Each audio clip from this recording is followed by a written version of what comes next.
सुनसान हवेली का रहस्य। गांव के किनारे एक पुरानी और सुनसान हवेली थी, जिसके बारे में कई डरावनी कहानियां सुनाई जाती थी। लोग कहते थे कि उस हवेली में रात को अजीब सी आवाजें आती थी और वहां जाने वाले कभी वापस नहीं आते थे।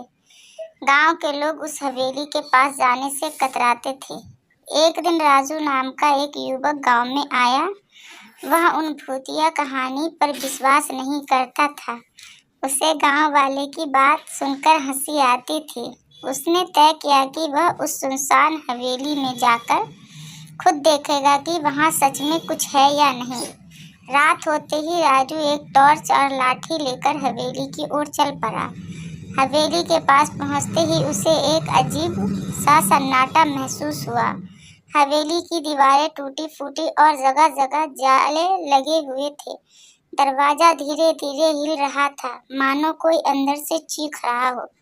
राजू ने अपने मन को मजबूत किया और अंदर चला गया। हवेली के अंदर हर चीज धूल और मकड़ियों से ढकी हुई थी।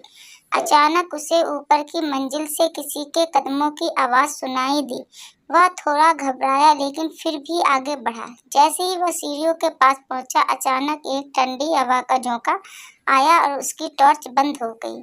वहां केवल अंधेरा था। राजू ने जैसे ही टॉर्च को ठीक करने की कोशिश की, उसे पीछे से किसी के हंसने की आवाज आई। वह तेजी से पीछे मुड़ा, लेकिन वहां कोई नहीं था। अब उसकी हिम्मत टूटने लगी थी, लेकिन उसने सोचा कि अगर वह अभी भाग गया तो गांव वाले उसे डरपोक समझेंगे। उसने हिम्मत जुटाई और ऊपर की ओर बढ़ने लगा। उसे एक कमरा दिखा, जिसके दरवाजे पर ताला लगा था। ताले के पास एक पुरानी चाबी रखी थी। राजू ने चाबी उठाई और दरवाजा खोला। कमरे के अंदर अंधेरा था, लेकिन जैसे ही उसने कदम रखा, दरवाजा अपने आप बंद हो गया। अब राजू पूरी तरह से डर गया था। तभी एक तेज चीख उसके कानों में पड़ी और सामने एक आकृति उभर आई। वह आकृति एक बूढ़े आदमी की थी, जो उसके पास आते ही बोलने लगे, तुमने मेरी शांति को भंग किया है। अब तुम यहाँ से कभी वापस नहीं जा पाओगे। राजू ने जैसे ही दरवाजा खोलने की कोशिश की, दरवाजा नहीं खुला।